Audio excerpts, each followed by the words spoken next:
Welcome everybody to another episode of La Plática. I hope you guys had an amazing Mother's Day. I know I did. I made my suegra and my mom cry. I know it's not good to cry, but I feel like I, accomplished a very happy moment. We had the mariachi, we had food. So I really hope you guys enjoyed your Mother's Day. Our moms are everything. And I saw everybody tagging us and making actually the mangoneadas and all the drinks that we've been doing on Cooking with Two Shot Karen. So that was amazing. But yeah, like I said on my Insta stories, I have a super special guest today. I actually started following him and Oso's on him right now. Also, I started following him on TikTok not too long ago. I would say about like 4 months ago. Cool. And I was like, you know what? I'm just going to shoot my shot. Hopefully, because on TikTok, you can actually go to people's Instagram. Yeah. And I love that feature because the first thing that you think about in your head when you find somebody dope on TikTok is what's their Instagram. Yeah. So I went on his Instagram and I messaged him. And luckily for me, he responded and we weren't too far from each other. That's right. So ladies and gentlemen, here is Lucas Asís. That's right.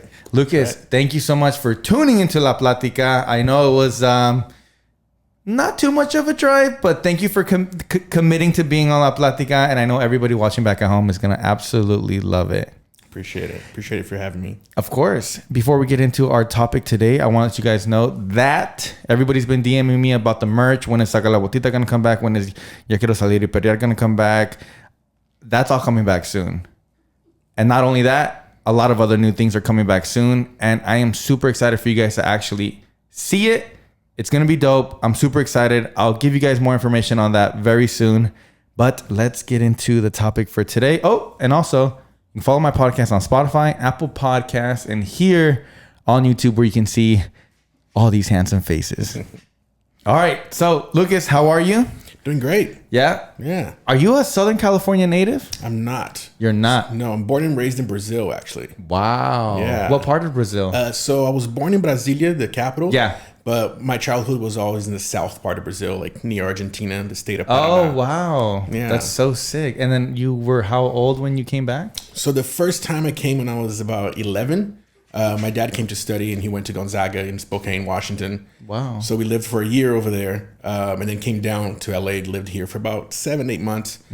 So went back to Brazil and then came back for good when I was about 16, about to turn 17. Wow. Yeah. Your English is really good. So when I was, 10, 11 years old when we first moved here, and I think going to a place like Spokane, Washington, where like everybody only speaks English, was really good for our English. You know what I mean? Me and my sister. Did you learn English as well, like in Brazil? No, we didn't. So when the first time I came to the U.S., we didn't speak any English. Got it. Because I did see one of your TikToks. And by the way, I know Lucas because his TikToks they specialize or they really pinpoint on whether I think, correct me if I'm wrong, whether it be tequila, mezcal, just really educating people on those two, or you also are pretty expanded on other spirits as well? I'd say not as much as an agave spirit, especially tequila and mezcal. Yeah.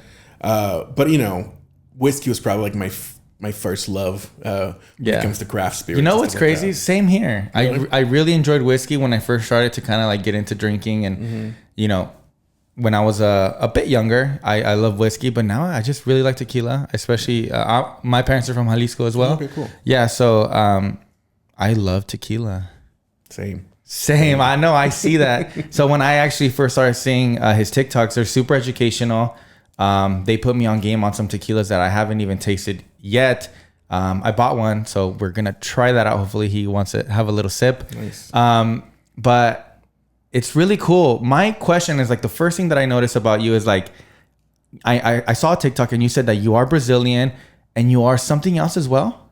No. Just straight Brazilian. Just straight Brazilian. Cool. Yeah. It's crazy. And I was telling my fiance, I was like, it's crazy how like he's from Brazil, but he loves tequila. Yeah. So how did that come about? I think my wife's family is from Mexico. Oh, cool. Yeah. And that's like, how I learned Spanish and how I fell in love with Mexico and Mexico culture. Yeah. The food is just the best food in the world. One of the most important foods in the world, I think. Yeah. So underrated. And before the pandemic, we would go probably 3-4 times a year to Mexico. Her mom is from Michoacan. Her dad is from Zacatecas. We would go more to Michoacan, and then we would land in Guadalajara, spend some time there, and bartending in LA. So I was bartending for the last 10 years. Oh wow! Yeah. So that kind of gave you a lot of background, right? On exactly everything. Exactly. Yeah. Yeah. So like I said, whiskey was probably like my first love with craft spirits. That's what I really fell in love with that. But I worked with this chef. His name is Sean Yantz. And he's probably one of the most knowledgeable guys about agave spirits in general, especially tequila. And you work with this guy? Yeah, he was executive chef at the restaurant I used to work at. And he's really good friends with Ron Cooper, who's the owner of Del Maguey, which is like one of the... It's a really important mezcal. It's the sort of green bottle. Exactly, that whole lineup. And they're really like responsible for bringing mezcal into the U.S. And he's like really good friends with Guillermo Erickson Souza, which is the guy from Fortaleza. And I just became this like information sponge around him. You know what I mean? Just kept asking questions. And that was literally gonna be my next question. Like, how does one get into like all this like tequila education? Like, I think it, because of bartending, it just worked like that. And because of him, he was so knowledgeable. So when like people would come in to like do tastings with him, he would always, bring me in and just really asking questions. And then I got to travel to Tequila, got to travel to Oaxaca, and when I like kind of obsessed about something and become really, when I become really interested in something, I get really obsessed with it. Yeah. So I just kept reading and watching interviews and, like. Somebody like being a bartender so knowledgeable, is that because you work somewhere that's like very like, because there's two type of bars. One you go get fucked up on and you order shots and you go do that and you don't really care what the bartender says. There's other bars that I like to go to where the actual bartender or whatever you want to call the mixologist or whatnot, he's very educational on what he's giving you. He has like a whole spiel on it. Is that where you were working at? Or was it like a regular bar or was it a restaurant type of place? So it was kind of both. In the beginning, so I used to work, it's called Plan Check. And they had like 4 different locations in LA before the pandemic. Now I think it's just one. So in the beginning of the restaurant, it was really educational. It was more like a cocktail bar. They worked with one of the most knowledgeable bartenders in LA to create this awesome bar program, especially with like craft whiskeys, craft spirits in general. And so I think that first job as a bartender there, the bartender's name is Matthew Biancanello. He's really big into like infusions and fresh ingredients. So I really grabbed that knowledge from him and that start of the restaurant. And then to be honest, probably the last year or so, last 2 years, the restaurant didn't, it was more of a place so you can get fucked up in. Got it. But those formative years of bartending was really cool because I did get to work in a place that was like really focused on the education side of bartending. Oh, okay. And you said that there used to be a couple of them, right? And now there's just one. Yeah. Is that one still here? Yeah. And where is this bar at? It's in Sawtell, like Pico, around like the Westwood area. And it's still a pretty popular spot? Yeah. They have great burgers, and it's cool because like they went back to what they used to be. The place just went with a bunch of different owners and stuff like that. Got it. Yeah. Quality went down a little bit. But it happens. Would you say that, because I feel like is your TikTok or your Instagram what exploded? The TikTok. Got it. Yeah. So your TikTok, is this something that you've been working on for a while, or did you hop on the TikTok train when it was pretty popping? No. So, or was this like 3, 4, 5 months ago? Or yeah, I really started like posting on TikTok probably around September last year. Were you somebody who posts, or are you kind of like a social media kind of guy? Like, for example, me and my fiance, like that's what we do. We do social media. We create content. Were you this? Are you this person who said, I'm going to make videos, or were you always into making videos? I was always into making videos. Oh, sick. Yeah. Since high school. Always cool. into making videos. And like, I have videos like, from 10, 15 years ago of me and my friends just hanging out and kind of vlogging before vlogging was even a thing. Wow. Okay. Just never posted, So you're always recording. Exactly. I was always recording. And traveling is like, so I got into bartending because I wanted to travel. So I wanted to find a job that would like, let me travel, but also make enough money to travel and then get vacations when I wanted, So before TikTok or anything like that, I would always post things about traveling and food and drinks. Me and my wife, we usually travel to like, places where we kind of like make reservations to a place and then we plan our travel. You know what I mean? Wow, that's cool. Yeah. So I would always post those things, but it was also like personally, and I just had a couple. Just for memories. Yeah, exactly. It wasn't like. And then you really decided to put it on TikTok. Yeah. And then what was that first video that you're like, oh shit, like it's getting like a kind of like everybody's like recognizing this video, like. So the first. There's always that one video that you're just like, oh shit, I gotta make another one. So that one was when I basically just started a video saying you shouldn't buy celebrity-owned tequila. And that's it. And this was before Kendall Jenner, had her tequila. Okay. On the video, I actually call out like Tesla tequila and a couple of other ones and stuff. And I love that you did that. I saw that one. And I'm not gonna lie, the reason why I fell into your video, it was one of those videos. It was either like why you shouldn't buy tequila, celebrity tequila, and I think you were talking about the ¿cómo se llama? The one that's from The Rock. Oh, Terramana. Yeah. Mm-hmm. So I was like, okay, like dang, this guy really knows what's up. So you did that video, and did that video get like a lot of hate, or were a lot of people actually kind of like, thank you for making this video? So that specific oh my gosh, that specific video, it didn't. It was people really liked it, and I think the demographic that it reached was awesome. So it was a super positive response. And yeah, I just, it was like a minute video just saying why you shouldn't buy it. Yeah. Why it's stressing the agave, agriculture, and all those things. And people responded really positive to it. So when you say why it's stressing the agave agriculture, what does that really mean for the people back at home that really don't understand what that means? Because like me, I kind of understand what it means. I would like to hear it as well. But like I've been to tequila. I've been to, I have kind of like the story on it. Yeah. So the agave plant takes about, let's say 7 to 9 years to fully mature.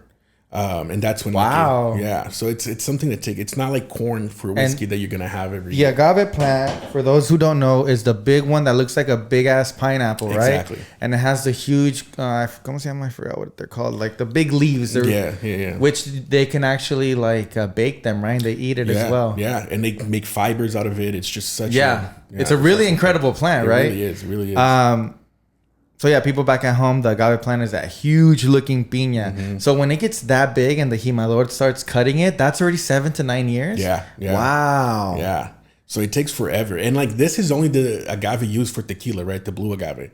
If you're talking about mezcal, some agave takes 30 years to mature.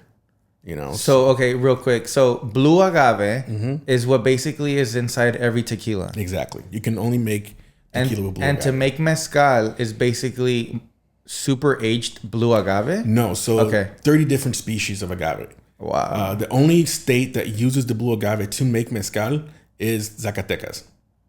And that's because it can't call it tequila because it's in Zacatecas, so it's called mezcal. And that's the only place mezcal comes from? No, the one using the blue agave. Oh, got it. Yeah. And then there's 9 different states in Mexico that can make mezcal. And then that's like 30 to 40 different species of agaves that are used. And is that only because they have the land and soil to do it? Or they're the only ones that have basically like the license or something to do it? It's a domination of origin. Oh. So they can add more, like Puebla was probably the newest state that was added. But yeah, those are the domination. And just like tequila can only be made in the 5 states. So it's like Jalisco, of course, and then Tamaulipas, Nayarit, Michoacan, and I always forget, Guanajuato. And it's only in Mexico? Only in Mexico. Got it. Yeah. Do you feel like if they add more like countries to it or what, cities or states, does it like cheapen the... I think so. I think tequila and mezcal are like something that are uniquely Mexican, and it should be kept that way. Kept there. You can make... There's agave spirits coming in from South Africa. There's agave spirits coming from Australia. Yeah, because I was going to ask you, and it's cool. You know what I mean? Like more agave spirits, the better. But the name tequila or mezcal should stay in Mexico. Got it. Wow, that's crazy. So coming back to the question, so all these celebrity tequilas and things like that, it's basically, you said it's stunning the agriculture of the agave plant, because the 7 So does that mean that they're cutting them earlier? Exactly. So they're cutting them at like 3-4 years old, the latest, because these mega distilleries, they can't wait 9 years to let the agave fully mature. And they don't really care because they use this diffuser. Diffuser is this giant machine that basically extracts all the sugar from the agave with like high powered water pressure kind of thing. So some of them don't even have to be cooked. They just extract that and they ferment that. And then some of them, they extract that sugar and they put it in an autoclave, which just picture like a giant Instapot that cooks the agave, let's say high pressure, and it cooks the agave really fast. But it hinders the taste of the tequila, you know? And because the blue agave can only be grown in a small geographical area in, you know, a relatively small country like Mexico, it's very rare. So if you're putting the stress in literally changing how a spirit is made so you can make more money, and you're not rotating the crops, so you're putting stress on the ground. So the agave can't grow anymore. So it's just, it's something that if we don't call attention to, tequila has its days numbered for the tequila that we know today. You know what I mean? The traditional good, made, rich. Exactly. The traditionally made tequila. I've never really thought about it like that. Yeah. That's crazy. Yeah. So it's not just something about like, it's not just about like these people are just juicing the tequila world and making this money. It's actually really affecting the soil and the agriculture of tequila. Yeah. Dang. But these big companies like Jose Cuervo, they're allowing it. Exactly. Right? Yeah. And the big companies like Jose Cuervo and stuff, they're, because Jose Cuervo is like the Coca-Cola of tequila, right? Absolutely. You know, Jose Cuervo now owns probably more whiskey than they own tequila. Tequila, you know? really? Yeah. They just bought Proper 12 for Conor McGregor. What? Yeah, they own Bucanas too. So, you know, which makes sense because they sell more Bucanas in Mexico than in any country. In Scotland, right? Yeah, exactly. Isn't that crazy how like Mexican culture is Bucanas? It is. I feel like I forgot I was on Instagram and I called it Bucanas because as a Mexican kid, I love Bucanas, you know? And somebody's like, it's Buchanan's. I'm like, I know, but you know, in Mexico, that's a go-to drink. I think it got to a point where it was a more go-to drink than actual any type of tequila. Yeah, absolutely. That's crazy. Absolutely. So they bought Buchanan's. Yeah, so they bought them, and then they're buying out the farmers, you know, in their land. So because they want to grow more agave.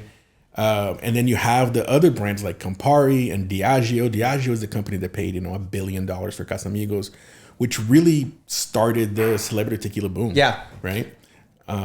So, and they're just, you know, it would be awesome if these companies, because I get it, there's always going to be big companies and, you know, spirits. You're always going to have. And it's not just tequila, it's everybody. Exactly. It's everybody. But it'll be cool because it's a plant that needs this time to mature. And because it's the agriculture is so important to this, it's not like corn that you're just going to have a harvest every year. It would be cool if these companies, you know, got 5 to 10% of their crops and did tequila traditionally. Yeah. You know, I think that would change the industry and we'll keep the tequila that we love. And it's funny that you say that about like the whole like Casamigos. And that's why I brought it right here. Mm-hmm. It kind of started this tequila celebrity trend, right? Right. Because, I mean, before Casamigos, was there really a celebrity trend? I mean, there was... Patron is probably the... Yeah, but Patron got super famous because of the song. Mm-hmm. But it's the guy from Paul Mitchell, right? The owner of the Paul Mitchell. Oh, that's right. Patron. It is. Yeah. So he really brought it up. Yeah. He was the first one, like an outsider, to come in and make this brand that's, you know, like a global brand. But it's also not a very popular brand in Mexico. Nobody not. It's not. And I was about to tell everybody that too. Mm-hmm. When you go to the restaurants in Mexico, when you go to the clubs in Mexico, they don't even have Patron. Yeah. And this is when Patron was super popping out here. And even when 1942 was, and it still is pretty popular here. Yeah. They don't really have it in Mexico either. No, it's starting to get into Mexico, like the fancy clubs and, you know. Isn't that crazy? It's crazy. Damn. And these tequilas are literally made for the American market because it's the biggest market in the world. You know, Americans drink more tequila than Mexico does. That is so crazy. Just how more Americans celebrate Cinco de Mayo. Exactly. So about 1942, I feel like they actually changed the flavor. I don't think it's as good as it was 3-4 years ago. No, it's not. And it's way more expensive. Exactly. And it's harder to find and all that. Yeah. It's all marketing, you know. Which have great marketing. Yeah, absolutely. I can't deny that. Yeah. Great marketing. And that's the video that I probably have the most views on when I called the 1942. Yeah. And it's like, I get it, you know, like people are going to love that stuff and it's catered to a market. And it's marketed so well. But talking about like the young agaves, right? The CRT, which is the governing body of tequila, allows when you distill a tequila that you can use 1% of that whole volume with additives, which doesn't sound like a lot, but it is because you're thinking about how concentrated these additives are, right? So they're essentially making a tequila that's really low quality and using additives to make it taste like a tequila that you think. Which, if they use less than 1%, they don't have to tell you if there's additives or not. So I can't, absolutely say yes, 1942 uses these additives because there's no, paperwork that can prove that. But somebody that's been tasting tequila for a while, we can tell right away when something has additives. And 1942 does. It's owned by Diageo, which is the same company that owns Casamigos now. So Diageo, yeah, that's its own tequila as well, right? No, so Diageo is just this mega spirit brand. They're from England and they own so many brands. So does that mean they own Don Julio too? They own Don Julio too. Because Don Julio and Jose Cuervo, they're not in the same family. They're not. No. Oh, okay. Separate. Yeah, and Don Julio has like a amazing story, and it's a tequila really that's responsible for putting tequila worldwide. Yeah. A lot of people all over the world know tequila because of Don Julio. So you can't hate on that. That's awesome, but it's also not what it used to be anymore. Of course. And it's kind of what Diageo is known for getting these brands. And then, And I mean, at the end of the day, you can't really hate on it. Exactly. But I just love the things that you point out with because you just tell the truth. Yeah, and that's exactly it. Like I want to tell the truth without like being a hater, Yeah, and that's what I was about to say. Like for everybody back at home, we're definitely not hating. We all, and I'm gonna speak for myself. I don't know if you agree with me. I think all tequila is beautiful. It's all amazing. But when you actually start to be really educated on tequila, I think it's very important to know the story behind it. Exactly. And that's why I really wanted to bring Lucas because I think you're the shit. I think you're super educational on tequila and things like that. So yeah, we're not being haters on anything. I still drink Casamigos. I still drink all that shit. Tequila is a good time. Drink what you like. I always say that. Drink what you like. Exactly. It doesn't have to be anything. The only thing that I will not ever drink is Jose Cuervo. Yeah, especially the Jose Cuervo. I don't know what it is. It's the first tequila that I think my tongue has ever touched since I was a kid. Yeah. And when I have Jose Cuervo, it just reminds me of just like bad times. Yeah, especially the gold. Because to be honest, also, like Jose Cuervo is not tequila. It's called a mixto. So what? I didn't know that. Yeah, so that means that it doesn't use 100% blue agave. What? Yeah, so there's some mixtures in there and stuff. So it's actually a mixto. Wow, I didn't know that. Yeah, what's your like least favorite tequila? Like maybe say you go to a party or you're a friend's house or whatever, and they have this tequila and you just would not drink it. Like what is that? I probably would say the Jose Cuervo Gold. Yeah, isn't it? I can't do it. It just reminds me of literally me throwing up as an 18-year-old. Exactly, like it's just bad. Yeah. It was probably the first tequila I ever tried in Brazil. You know what I mean? Because that's the only thing we got over there. Oh, is that right? Yeah, but I can't do that anymore. Yeah, me neither, bro. Also, Patron, I can't do Patron. Yeah. Like, I think me and my girlfriend were at this like party the other day or like this restaurant. They had Patron and we're just like, oh, fuck. You just have those memories, and Patron was so famous. Like, it still is super famous and people still enjoy it. Yeah. What are your thoughts on Don Julio 1970? The Cristalinos. Is 70 Cristalino? Because I feel like they don't market it much as Cristalino. It's just 70. Yeah, Don Julio 70, right? Yeah. Like it's like a see-through with black. Exactly. Yeah. So which I like it better than 1942. That's what everybody says. Yeah. So again, right? I don't want to sound like a hater here. I'm just telling the facts. So Cristalinos are basically añejo tequilas, or tequilas that are aged more than 3 years, and then they're charcoal filtered. And then they say they charcoal filtered to take out the color. With that also comes the taste, right? So it is a little bit of a gimmick, to be completely honest, especially like, people that are really into tequila. Their Cristalinos are getting a lot of hate right now. Like Don Julio actually now has the Reposado Claro, which is the same thing. So it's tough because I know everybody likes it. But it's also, they charcoal filter it and then they add more water. So if you see it, like the Cristalinos are 35% compared to the 40% that the Añejo is. Got it. And even the Herradura Cristalino, which is like everybody likes as well, underneath the brand, the Herradura, it says con jarabe de agave. So they use so many additives on that tequila that they actually have to tell you. Oh. You know, so... What does it mean when it says con jarabe de agave? What does that mean? So that comes to the additives, right? So like I was saying before, the CRT allows you to use 1% of additives in the whole volume of the distilled process. There's 4 different kinds of additives. The first one is syrups, so jarabes.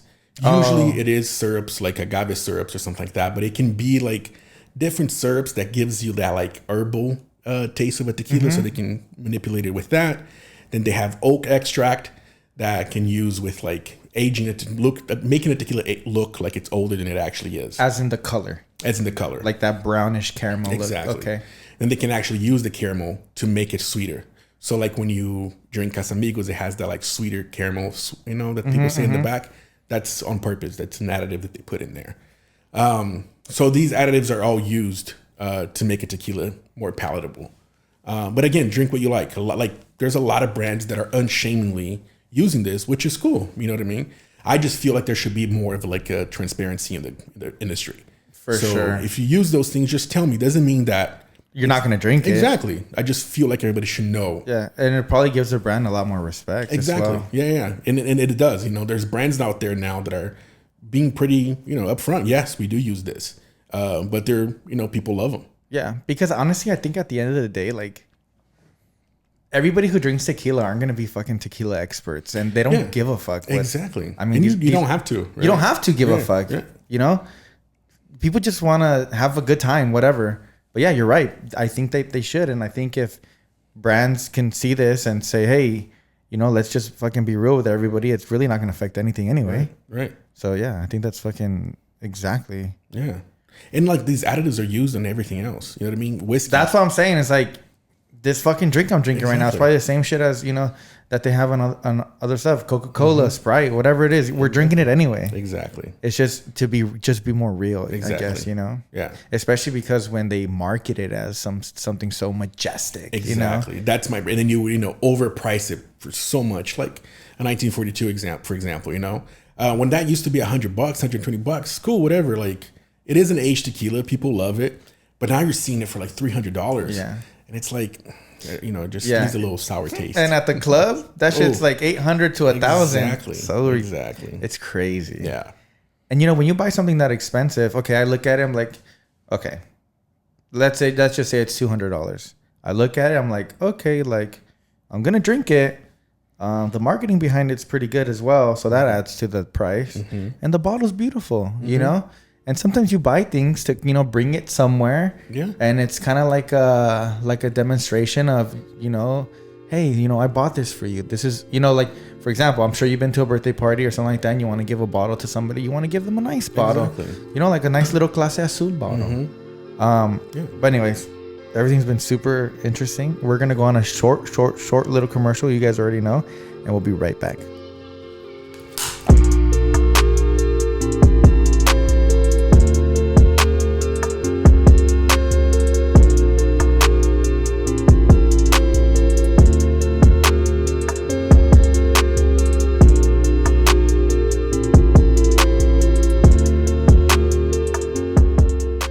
Okay, cool. And we're back. Do you remember what we were talking about? I think we're talking about how, like, at a party and sometimes you want to bring a nice bottle. Which is so true. And I said about the Clase Azul. Speaking about Clase Azul, yesterday I went to a very famous restaurant. I'm probably gonna butcher it, but it's called Nusret. Okay. It's it's salt-based restaurant. I've had the opportunity to go maybe like 3 years ago when we went to Dubai. Okay. Overpriced as shit, but delicious. Yeah. I'm a big carnivore. Are you a carnivore? I am. Being Brazilian. Yeah, exactly. I was gonna say that. I love going. I think it's delicious. Yes, it's overpriced, but whatever. You treat yourself, whatever. Yeah, exactly. So I went, and then my friend, the one that I was with, and by the way, it's in Beverly Hills. This is not an ad, but it's in Beverly Hills. They just opened, and Salt Bay is actually there. Oh yeah, I've seen. So like if you ask like for a good little steak, it comes with Salt Bay, pouring all that salt and cutting it up for you. Really cool. Yeah, it's an experience. It's an experience. It's fucking Salt Bay, dude. Yeah. It's somebody that everybody loves. Whatever. And he literally looks exactly like the way that you picture him. Like Really? fucking, not too tall, fucking cut, good looking guy with a ponytail and his glasses, white shirt, perfectly creased. So yeah, it was really good. And then, like I saw my friend, he noticed that they had this one because it's fancy there. Yeah. And once you get there, they're like, you want the wine cart or the tequila cart? Okay. We were into wine, so we got some wine. Do you like wine? I do. So we had some really good wine. It was really delicious. But my friend saw the tequila cart, and there's this Clase Azul that's like a turquoise, really rough, looks like clay. Mm-hmm. They're all like clay, right? Mm-hmm. But they're kind of smooth. Yeah. This one was really rough. It was just all... That just came out. It's like all turquoise. Mm-hmm. The whole thing. It's a mezcal. It's a mezcal. That's exactly. Mm-hmm. And they made me taste it because we got 2 shots and they give them to you in those little really pretty nice. glasses. Like I said, the service there is amazing. Yeah. But I had it and it was... I enjoyed having the mezcal. Very woody. Mm-hmm. Super woody. Yeah. It's actually from Guerrero. It's a mezcal really? from Guerrero. Yeah. Nice. But fruity at the same time. I don't know if you've had it already. I haven't had that one yet, actually. Yeah. I thought it was pretty good. But I feel like Clase Azul is becoming another 1942. Am I correct? Yeah. Clase Azul is a really interesting brand because... So this guy, he's from Guadalajara, and he... put out 2 tequilas back in the day. I saw your TikTok. What tequilas were those again? So one was like a pomegranate flavor. Exactly. And then the other one was just a bunk one that just, both of them never did anything, right? And the bottle was like really cheesy. It was like this guy with a sombrero, El Toporocho, something like that. Yeah. The first one. And they both tanked, right? Right away. So, and he said it. He was like, the tequila wasn't good. The bottle wasn't good. So he went to business school. And in business school, he just, studied marketing as well. Mm-hmm. And he pretty much thought, well, what if I put the same tequila in a really pretty bottle? Which he did. And we have Clase Azul, right? So it's something that he's also not ashamed of. He knows that tequila wasn't good. He just went to marketing school, also started taking some That's cool that he admitted that. Yeah. And, people love the bottles. And it's a pretty bottle. Really, really nice. And I can come here and say, like... It's not a good tequila. He has a gold tequila. I have a bottle. Somebody gifted me a bottle of the gold tequila, which is awesome. You know what I mean? Like it's a really rare bottle to have. You'd rather drink Clase Azul though than 1942? Or it's the same thing to you? I think it's a little bit different because if you're just talking about like the blue and white, like traditional Clase Azul, I think I would drink the 1942 to be honest. But I think Clase Azul, there's just so many different ones now, right? So he has like the gold one, he has the regular one, he has the reposado, añejo. Now he's doing mezcal. So you can talk about the tequila and then the tequila not being good. It's actually made at the same distillery that like Terramana is with the Rock. Oh, really? Yeah. But this guy employs like almost a whole little town in Mexico. You know what I mean? Most of them are women. He pays for their school tuitions for their kids. He feeds them, gives them transportation. Way. So there's this side of the bottle that is really... It's more than the alcohol. Exactly. It's like responsible for an economy of a little town. So who am I to come over here and say, don't drink Clase Azul because it's this. Wow, thanks for sharing that because now everybody, myself, back at home, I think I'd rather buy the Clase Azul bottle now because I know where it's coming from. Yeah. And are these women the ones who actually make the bottles? Yeah, exactly. Damn. Yeah, so these are all made by hand. I believe so. I don't know if like the big one, the black and the white and blue one is, but especially the Guerrero one, he has one from Dia de los Muertos that it's like an absolutely beautiful bottle. They're going for like $10,000. Yeah, yesterday when we had that drink, one of my friends mentioned that there's like only like 3 or 4 people in the world that have all the collection. But yeah, like he has a one bottle that I think is $30,000. Fuck. Yeah. I don't even think if I had all the money in the world, I mean, if you have all the money in the world, why not, right? But if I was a millionaire, I don't think I can. I wouldn't either, to be honest. It becomes a collectible. Yeah. Like it's not about the tequila anymore. Yeah, because they're saying like Ferrari designed one and like Dia de los Muertos, things like that. So it is a collector's thing. Yeah. Oh, I didn't know that. Which goes back to, being more about the bottle than the tequila. Exactly. But that's really cool that he employs that whole little, it's probably like a little pueblo or something. It is. Yeah. When you went to Tequila, Jalisco, you were super excited, I'm assuming. Yeah. How was it? Was it amazing? It was amazing. Such a good trip. So I talked to go ahead. I'm sorry. What what places did you visit in Tequila? But go ahead and first talk about what you're about to say. No, so the chef that I used to work with, so when I told him, hey, I'm going with some friends to Tequila, we were actually going for a friend's wedding. They were getting married around like an hour away from Tequila. So we made the trip a little bit longer and spent some time in the city. And he put together a little tour for us. A little itinerary? Yeah, Sick. exactly. That's the best, awesome. bro. So awesome. Because what do people do when they go to Tequila? They go to the Jose Cuervo one. Exactly. And you take the train and all that kind of things, right? So, but I wanted to be like Which are good options. Yeah. Because absolutely. the train is amazing. Yeah. You go from Guadalajara, I think, to Tequila, and you're just getting fucked up on the way there. And the Jose Cuervo was really beautiful. Are they called distilleries? Yeah, distilleries. Cool. Distilleries, yeah. Mezcal is called palenques. And, palenques. Yeah. So which one did you go to? So I went to Fortaleza, which is Los Abuelos in Mexico, which was an amazing tour. Fortaleza is probably the most traditionally made tequila, especially the brands that we know. I'm sure there's, somebody's grandpa making really traditional tequila, but like out of the brands that you can find easily, Fortaleza is the most traditional made. So we got to see the whole process, the cooking of the agave. They use like this 120-year-old steam boiler to cook the agave.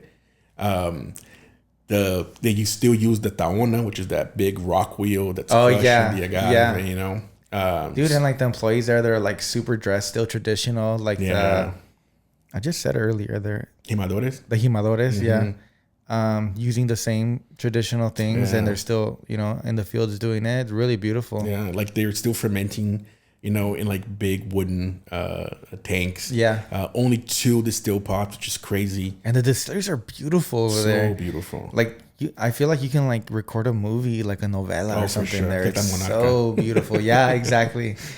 My family, my mom was born 30 minutes from there in a pueblo called Etzatlan, Jalisco. Shout out everybody from Etzatlan, Jalisco. And we always go, bro. Did you end up going to the it's called Cantaritos del Güero? I didn't. Did you hear about it though? So you know what it is, right? Before, okay. I seen all the videos. Yeah, where they pour like 3 tequilas. Exactly. Oh, it's a vibe for sure. I gotta make it there. Yeah. So you've only been to Tequila once though. Yeah. So I went there, and then I went to Arrete, which is like down the street from Fortaleza. And there's a lot of the tequila is made outside of Tequila. They're made in Los Altos de Jalisco, So there's not a lot of distilleries in Tequila, which a lot of people I think are surprised with. But like Arrete and Fortaleza are great ones that if you're in Tequila. Yeah. We went to Herradura, and Herradura was really beautiful as well. They have like some sort of underground barrel like place. It was really sick. Really? Like a bodega almost. Yeah, it was really, really nice. And then they have like, the tastings and whatnot, but you can tell that's a little bit more corporate there, but still beautiful. Yeah. Beautiful area. Estate, right?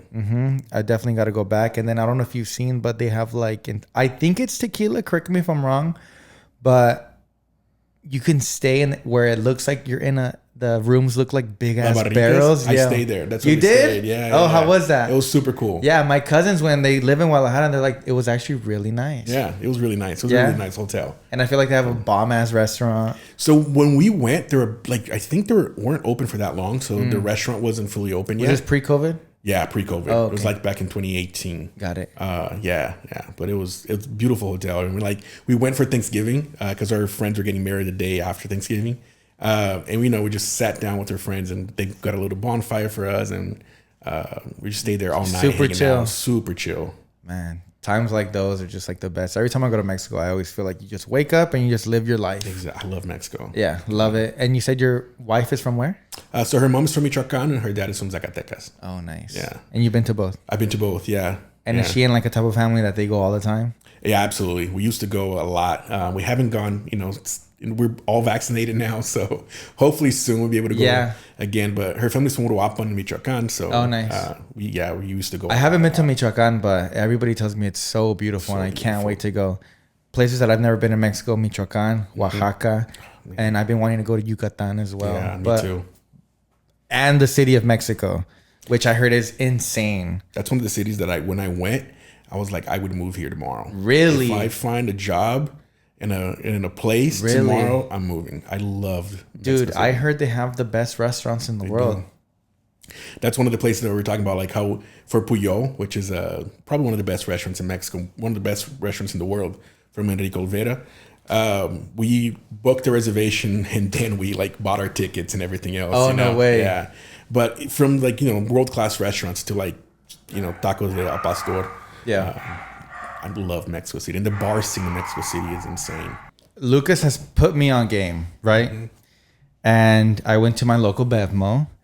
But before I even talk about this, I want to let you know that the other day I was with a friend at a little barbecue, and he had this tequila called Ocho. Yeah. Ocho, right? And it's made by Tomás Estes. Well, it's made by Carlos Camarena. Okay. In Los Altos de Jalisco. But it was a venture with him and Tomás Estes, who actually passed away about 2 weeks ago. Oh, wow. Yeah. Rest in peace. He was a visionary in the industry for sure. Wow. Yeah. What a great tasting tequila. It's good stuff, right? Super good. So the guy was there, and it was so crazy because I already told you to come like way before. Mm-hmm. And he had it, and I was like, oh shit, like I know about this. I was like, yeah, this guy, his name's Carlos Camarena, because you taught me that. Yeah. And his signature's on it. That's right. He goes, dude, this shit is so fucking good. And I haven't tasted it yet, but I heard this shit is so fucking good. It's about like a $70 bottle, I think, right? Yeah. 70, 80. Mm-hmm. And he goes, really? He goes, yeah, me and my dad, he's the one that gave it to me. And last time we like drank the whole thing and we had a great time. And I was like, wow, I put it in a shot glass because we were going to take shots. And I was like, hold on, let me sip it first. Mm-hmm. I was like, I'm not taking a shot out of this. I'm sipping it. It was delicious. I had 2 of them. Yeah. It's really good stuff, man. And it's such a, like when I said that Tomás Estes was a visionary in the industry. So he was the first one to like actually say that terroir, which is basically it's a term really used for wine, right? So it's like what grows around it, how it grows, when it grows, everything around a grape tells you where it's from. And he said that agave has the same thing. Oh. So this was the first tequila to actually like introduce that concept of terroir into a tequila. So that's why every bottle has like the year it was harvested in, the ranch it was harvested in. And that's why none of the bottles taste the same. Oh. Because they're all from different ranches. So it's like showcasing for everybody that like, yes, terroir is a major factor in tequila, which a lot of people would say it wasn't. Ocho also has like a brother tequila. Mm-hmm. And I think I got it. Okay, so cool. Does this one look familiar? Yes, that's Carlos Camarena as well. Is this the more popular Carlos Camarena one? Or is this, by the way, this is El Tesoro Blanco.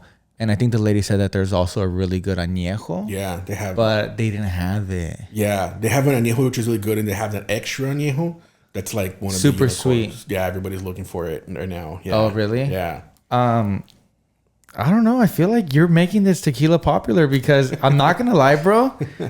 When I first started following you, you're the one that said El Tesoro. Yeah. Like, I've never heard about this tequila. Oh, man. After you said it, I see it everywhere. That's crazy. Look, I'm not joking. The power of social media really does have an effect. I'm not saying that maybe you did or you didn't, but I think you did. Hey. El Tesoro. Yeah. Fucking give my man a check. Hey.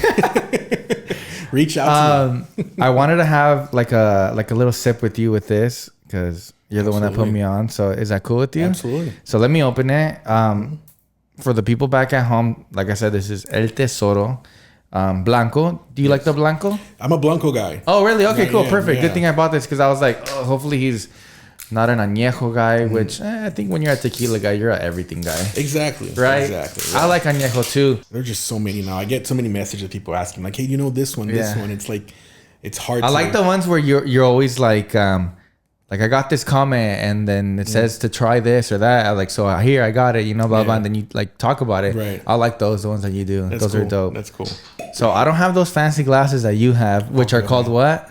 They look like cups, but they're kind of fluty. Yeah, it's kind of like the Glencairn. Yeah, people use it for like whiskey. Okay. I had a double one. I think it's really good, but yeah. I could have sworn I had some, and then I was looking for it before you got here, and I just didn't know. So all good, man. I think this should work fine, right? Absolutely. So is there a way to sip? I'm sure you've been taught tequila or from your friends. Yeah. Is there a proper way to taste tequila? Yeah. I'm not one of those guys that you're like, I know what you mean. Yeah.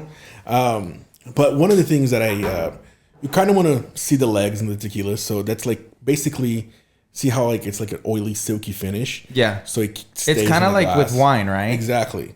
Tequila and like mezcal and tequila, agave spirits in general have a lot of similarities to wine. And then another thing is that you want to smell it with your mouth open.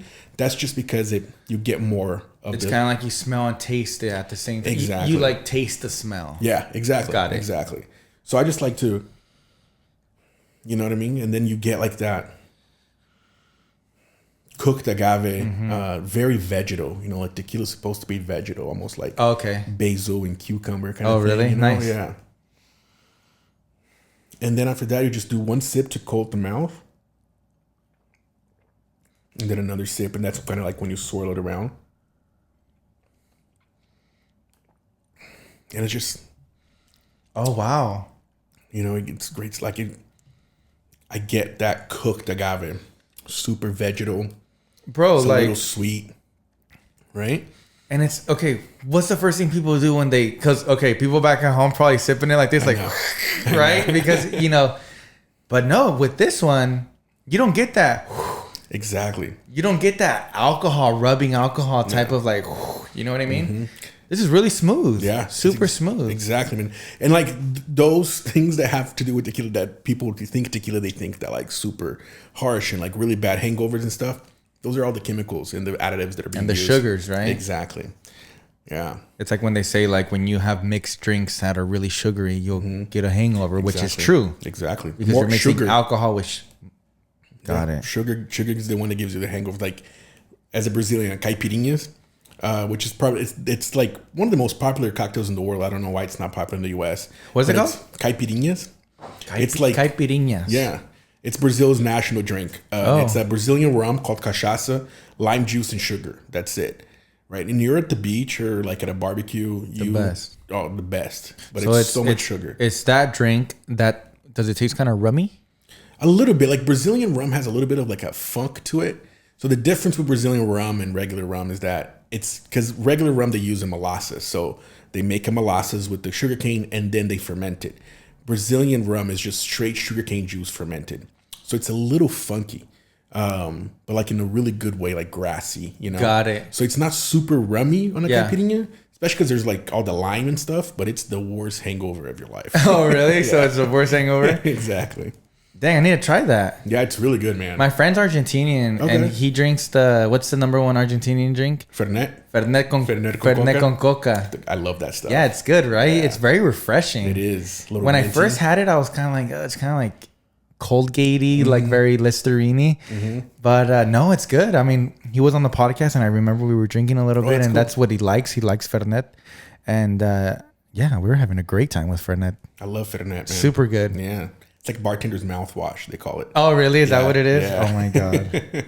If you want to be friends with a bartender, buy them a shot of Fernet. Oh, really? They like that? It's like a bartender's thing. Are you in the bartending industry still? No. Oh. So after everything shut down, I started doing this online thing, posting, cocktail recipes and tequila things on social media.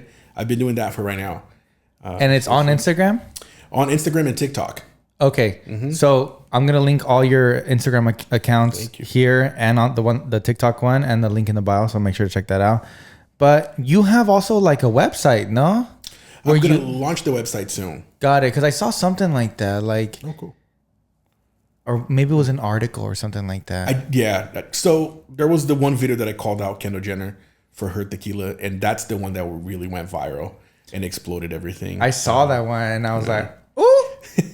That was so cool that you did, because not a lot of people have the balls to even talk about things like that. For people back at home that haven't seen the TikTok, what was the TikTok? So people started, like, I think it was a girl on TikTok that found out that Kendall Jenner was going to come out with the tequila, I saw that one too. Yeah. So people started tagging me on that video because I had the one that I called Celebrity Tequila out already. So people just started tagging me. So I watched it. I love how you're like people's like pillow, and like everybody's like, hey, make sure you hit up Lucas. Look at Lucas. Look at what they're doing, Lucas. Isn't that cool though? It's kind of cool. Yeah, it's good. Like all the videos that go viral about tequila, like the girl that was like, you can't take a shot of tequila. People need Lucas's confirmation and approval. That's what I do, honestly. Hey. Like if Lucas doesn't like it, nobody should like it. I appreciate that. It's a lot of pressure. Yeah. No, but I saw the video, and you basically like, I just called her out and I said, because the video that she also posted, it was like her saying that it was the best tequila she's ever had. And in the last 4 years, they've been working so hard to make this tequila.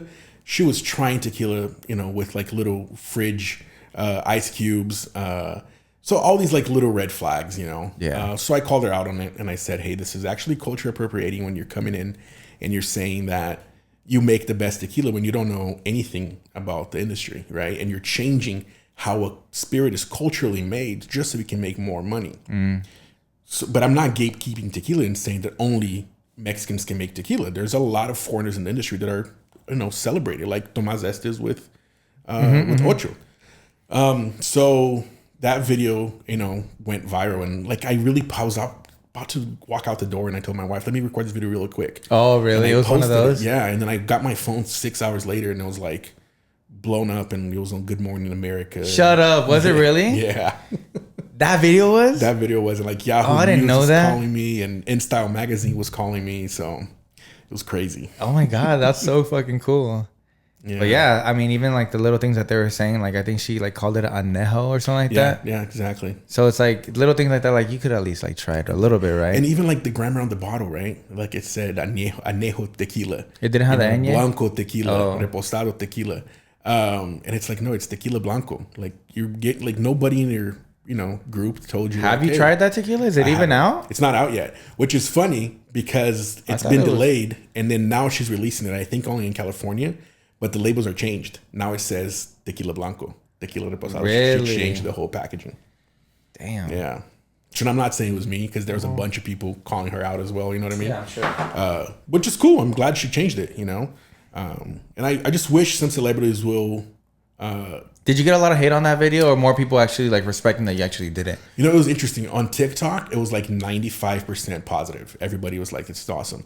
On Instagram, it was like 75% hate, which came from a lot of Yeah. older. Yeah. You can see how the demographic changed. But I think people just got caught up in the fact that I said it was culture appropriating, that I was like gatekeeping tequila, and I'm like, I'm not doing that. I'm just saying what she said. Yeah. When her actions are. Yeah. I'm interested to see how it tastes. Yeah. I mean, I'm gonna be honest with you, man. It's made at one of the biggest distilleries. They make like 100 and something brands. Got it. So all it's gonna be the same juice as all the other brands that they produce. They're just gonna tweak a little bit of the additives and make it taste like something else. Something else. Yeah. That's what they do. That's all the big brands are all like that now. Wow. There's so much to learn about tequila. It is, man. And this is just tequila. If you want to get into mezcal, and like I love tequila, I can talk about tequila for days.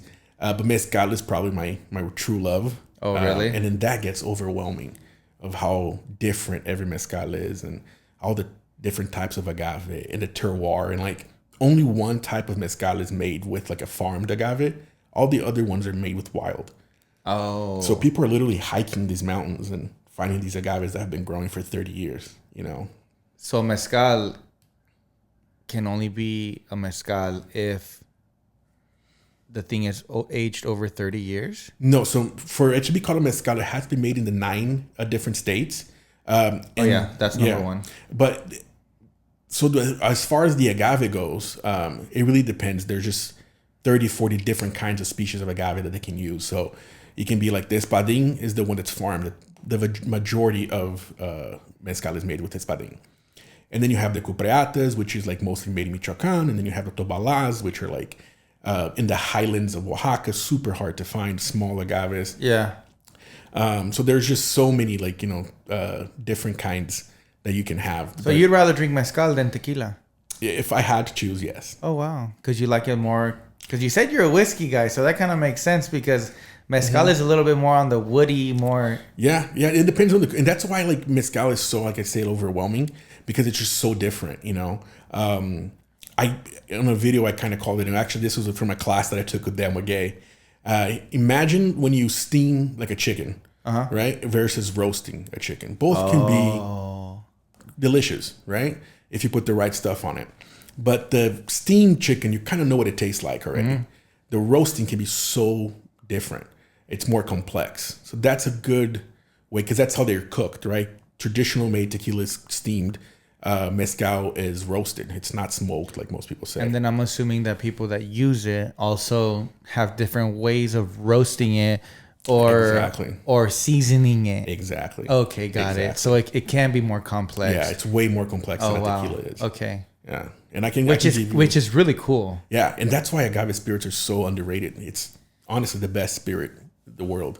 It's been made for generations. It's moonshine. You know, mezcal is moonshine. Mexican moonshine. Exactly. Wow.